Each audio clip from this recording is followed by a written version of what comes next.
भगवान संस्थापकों, धर्म स्थान के संस्थापकों को वार्निंग दे रहे हैं। तेणे जहां संधि मुहे गहिए सक्कमुणा किच्चई पावकारी एवं पया पेच इहंच लोए कडाण कम्माणन मोख अथी। यानी हमारे जितने धर्म स्थानों में ऐसे कांड करने वाले लोग जब पकड़े जाएंगे, अपने दुष्कर्मों से पकड़े जाएंगे, तब यहाँ तो मार खाएंगे और उसका प्रभाव भी बिगड़ जाएगा। ऐसी वार्निंग यहाँ पर दे रहे हैं भगवान। संसार मावर्ण परस अट्ठा साहारण जमच करई कम्मम कम्मस्सते तस्सौ वेय कालेण बंधवा बंधवयम उर्वती। संसारी जीव खुद के बंधुजनों के लिए सामूहिक आयोजन करने वाले हैं। क्या करने वाले हैं? सामूहिक आयोजन। ये अभी क्या है? सामूहिक आयोजन, बराबर है। तो ऐसे सामूहिक आयोजन में कोई दुखी है, कोई दर्दी है, कोई किसको क्या रोग हो गया है, कोई किसको डिप्रेशन हुआ है, किसको शरीर का रोग है, किसको मन का रोग है, किसको धन का रोग है। तो ऐसे आयोजन में ऐसे सब लोग आएंगे और ऐसे स्थानों में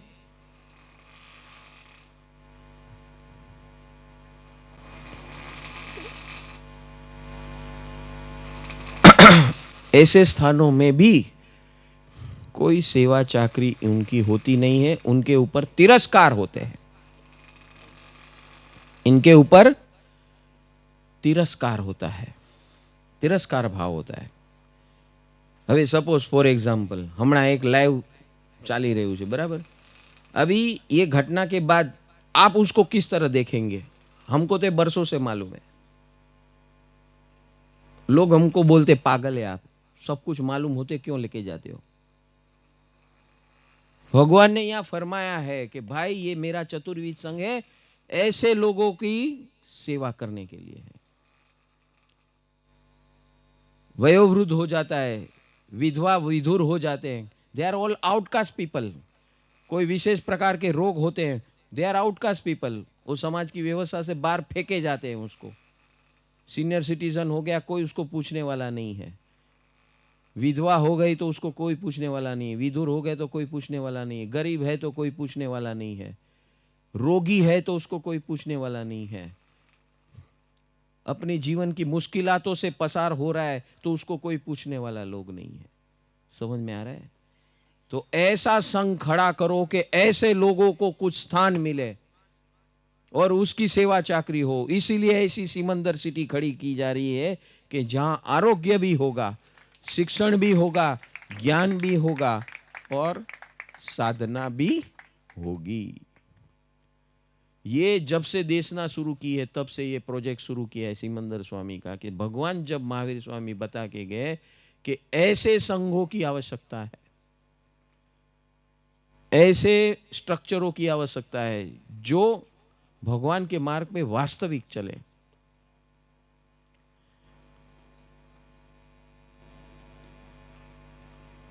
अभी भगवान और एक चेतावनी दे रहे हैं। वित्तेण ताणम लभ्ये पमत्ते इमम्मी लोए अद्दुआ परत्था दिवप्पण अणठेव अनंत मोहे नेयायम दट्ठु मदुट्ठ मेव।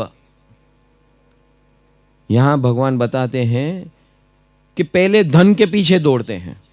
थोड़ा सा धन मिल गया, न मिल गया तो मौज शौक में उड़ाना शुरू कर देते हैं। उनका लाइफ के अंदर गोल एक ही चीज है, पहले पैसे के पीछे दौड़ो, पैसा बनाओ, लाइफ बनाओ। लाइफ बनाओ यानी क्या? बैंक बैलेंस बढ़ाओ। कैसे आया बैंक बैलेंस किसको मालूम नहीं है, किसको पड़ी नहीं है। हाँ, હવે તમારે તો ગાડી બંગલા થઈ ગયા હો ભાઈ। हाँ, 2 વર્ષમાં 5 વર્ષમાં શું એવો ચમત્કાર થઈ ગયો તમારે ત્યાં? तो उसका नाम, फिर जैसे पैसे आ गए तो 2-4 जगह पे चलो भाई मारा तरफ थी आ लखावी दो, आ लखावी दो, आ लखावी दो, तो वहाँ लाइन लगना शुरू भाई। चलो भाई सुभाष भाई ने पकड़ो, गए वर्षे एमने કેટલા લખાવ્યા 1000 રૂપિયા, तो आ वर्षे 2000 એના લખાવો। हाँ विनोद भाई ने કેટલા तो गए वर्षे 5,000 આપ્યા હતા तो 10,000 લખાવો शुरू हो गया। हाँ और अभी सुबोध भाई के और सुभाष भाई के भाई गए वर्षे तो भाई बहु मारा મને એમ હતું કે મને બહુ જરૂરત છે કોઈ કોઈ કીધું તું ગુરુજનને કે જરા દાન પૂર્ણ કરો એટલે તમારી વ્યવસ્થા વ્યવસ્થિત થઈ જાય। હવે કામ થઈ ગયું હવે મારે નથી આપવા જાઓ। હા નહીં નહીં મંદી પછી આવે। હવે એ તો બહાના માટે મંદી આવે મંદી પણ જ્યારે મંદી ખરેખર ચાલતી હતી ત્યારે બધું આપવા તૈયાર હતા કારણ કે લટકતા ખંજર જેવો હતો।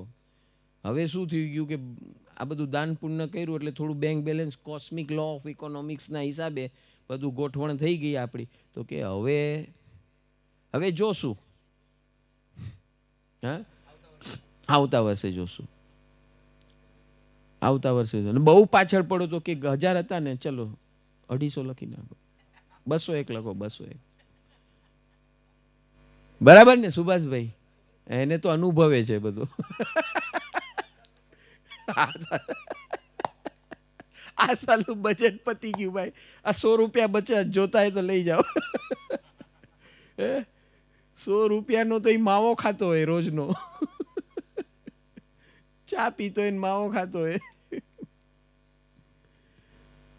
અને ભૂલથી લખાઈ ગયા તો વર્ષ સુધી તો આવે જ નહીં એને 50 ફોન કરો તો ફોનના 100 રૂપિયા થઈ ગયા હોય।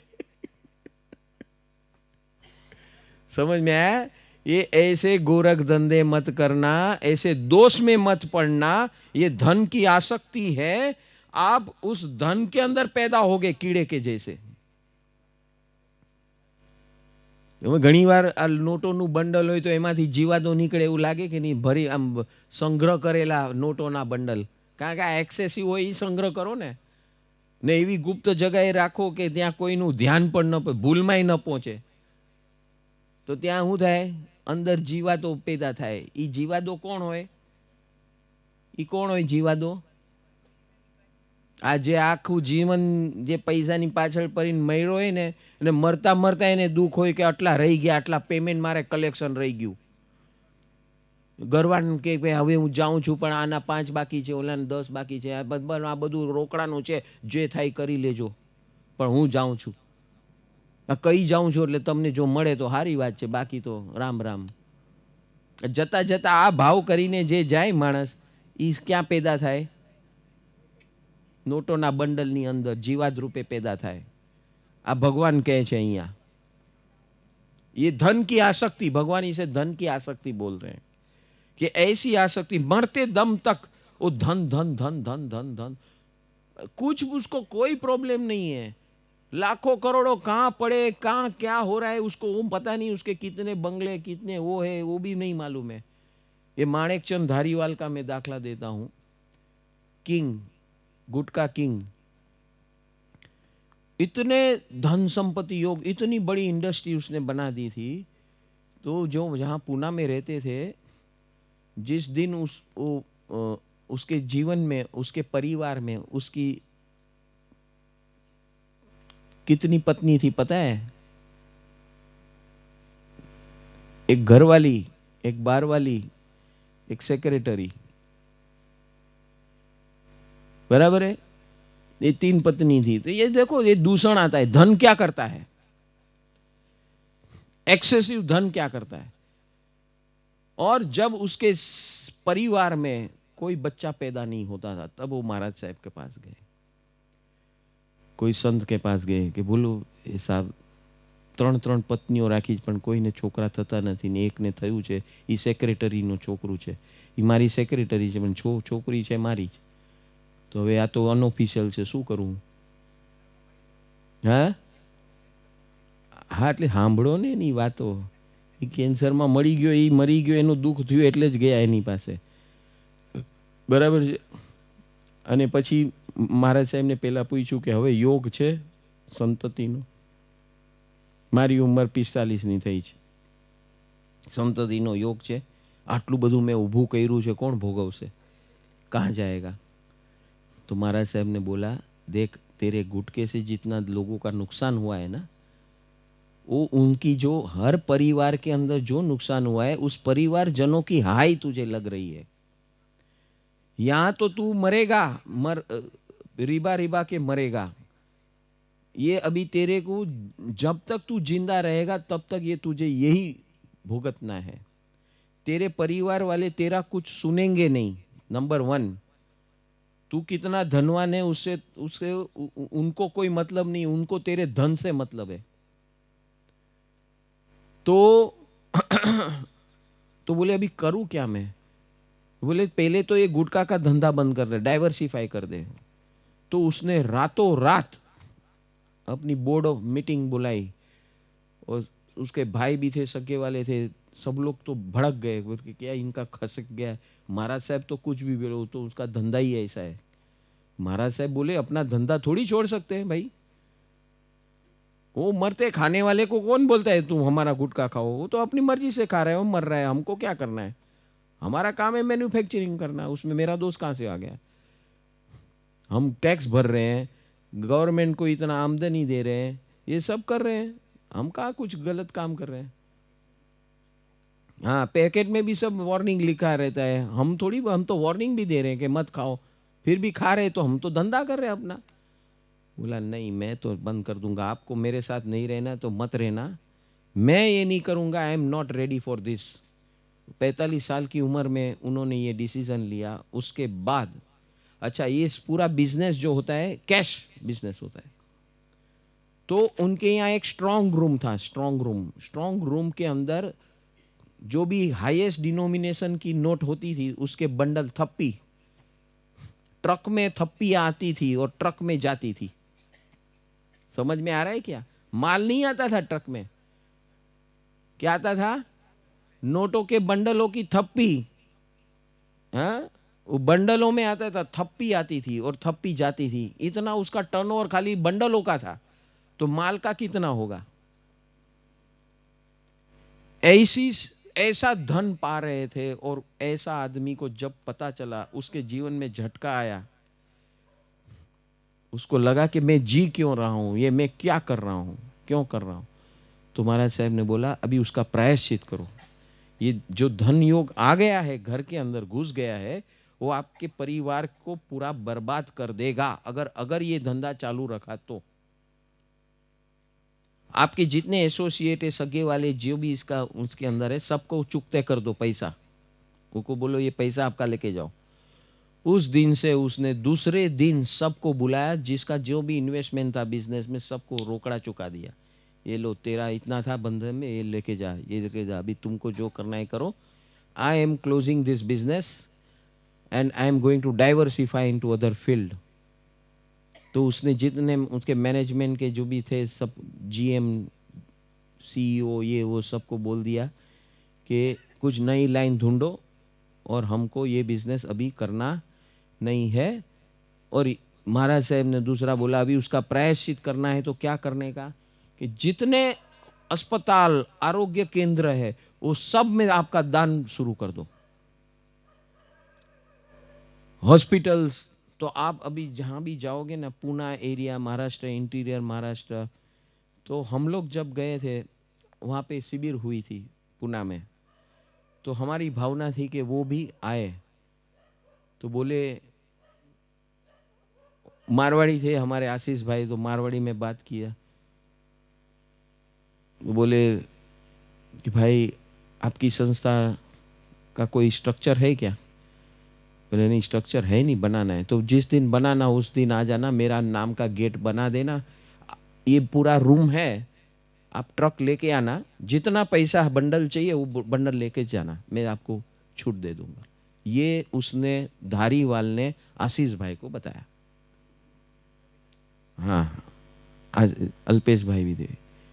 बोले मैं आ नहीं सकता, लेकिन इतना मैं गारंटी देता हूं कि आप लोग जो कार्य, उनको सारा सब हम बताया, ये किस प्रकार की 7 प्रकार की सेवा हो रही है, लोगों की जागृति कर रहे हैं, कैसे कर रहे हैं, ये रिवॉल्यूशनरी मार्ग है। उसने तुरंत देखा, बोला ये बहुत बढ़िया काम है, यही करने लायक।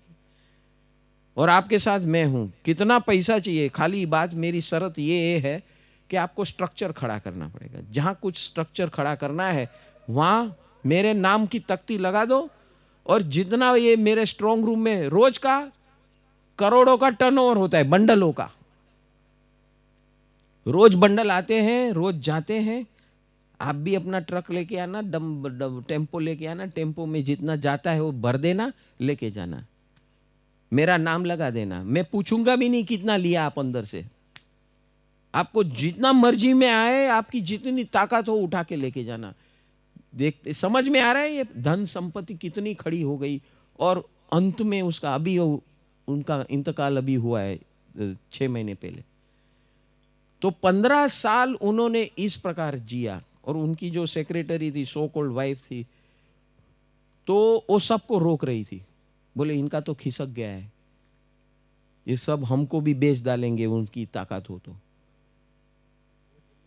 मिलने भी नहीं देती थी वो माणिक चंद से किसी को मिले, क्योंकि इसके साथ कोई मिला तो 100% आज का जो कलेक्शन हुआ है उसको दे देगा वो। बोले धंधा मैं चला रही हूँ आज की तारीख में, नाम भले उनका हो, मालिक भले वो है, चला मैं रही हूँ, इनकम मेरे वजह से हो रही है, और ये सब लुटा रहे हैं। उनको जलन हो रही थी। वो जो एग्जीक्यूटिव वाइफ थी उसकी, जो एक सेक्रेटरी वो वाइफ बनाई थी, महाराष्ट्रन थी, काय उषाताई चव्हाण काय नाव, हाँ। तो वो ये धन का योग ऐसा होता है भैया। धन के पीछे पड़ते हो, धन तुम्हारा सारा सत्यानाश करता है।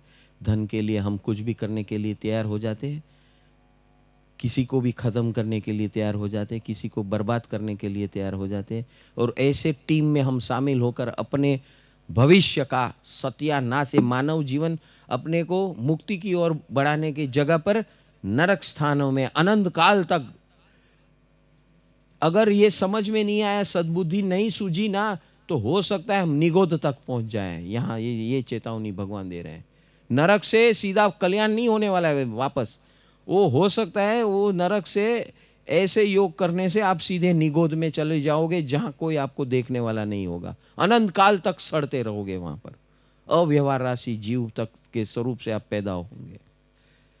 तो धन की आसक्ति बहुत खतरनाक है। ऐसा युग आ रहा है, स्त्री हो या पुरुष हो। पुरुष जब ये ऐसा करता है ना, तो हर उस घर की स्त्री उसको रोकती है ऐसा काम करने से, क्योंकि स्त्री का संग्रह वृत्ति होती है, नेचुरल होती है। तो स्त्री को यह चेतावनी दी कि एक तो स्त्री स्वरूप मिला है, अगर तेरे घर में ऐसा कोई कार्य होता है तो तू भी उसके साथ जुड़ जा, और ऐसे सेवा भाव और दान भाव में जुड़ जा, और अपना जीवन का और परिवार का मंगल और कल्याण कर ले। ऐसी चेतावनी स्त्रियों को दी है कि स्त्री अवतार कभी मिलता है, बहुत कपट किए हैं तब स्त्री अवतार मिलता है, स्त्री शरीर मिलता है, और वही गुण अवगुण लेकर पैदा होती है, और वही वापस उसी में चलते रहते हैं। तो उसको चेतावनी दी है कि मेरा मार्ग मिला है, यहां से यू कैन टर्न अराउंड। आप ऐसा कार्य करके जाओ, ऐसी सेवा करके जाओ, आपके अंदर बहुत गुण भी है, लेकिन 2-4 अवगुण है, पूरा आपके 2-4 अवगुण आपका पूरा भवांतर और भव बर्बाद कर देता है। नमो जिज्ञानम जिय भयानम, नमो